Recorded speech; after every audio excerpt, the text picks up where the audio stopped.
Isang mapagpalang araw po sa lahat. Ayan, nandito naman tayo sa ating munting sagingan.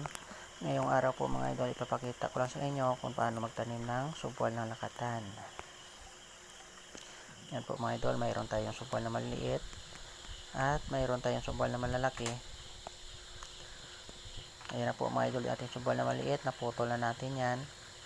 At ngayon naman, ipapakita ko sa inyo kung paano itanim yan mga idol. Ayan na po mga idol, nalagay natin sa butas at ngayon naman ay tabunan natin siya ng lupa. At sa paglagay ng lupa mga idol, kailangan di puno at yung ating butas hindi masyadong malalim para pag pinasok ng tubig hindi mamatay yung ating subwal. Ganyan kasimple mga idol magtanim ng subwal ng lakatan. Yan, kaya hindi natin pununo yan mga idol dahil pag tumubo yung ating saging, pag naglagay tayo ng pataba, tabunan pa natin ulit ng lupa. Ayan mga idol. At ito naman mga idol yung ating subwal na malalaki.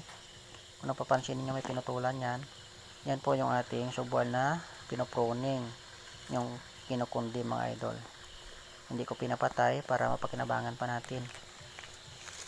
At ayan na po mga idol yung ating subwal, nalagay natin sa butas at ngayon naman itabunan naman natin siya ng lupa hanggang sa may pinutulan lang.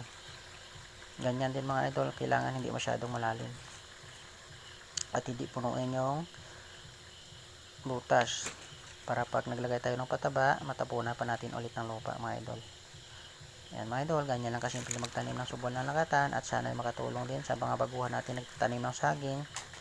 At maraming salamat po mga idol sa inyong pagsubaybay at pagsuporta sa aking mga video. Thank you for watching. Bye bye.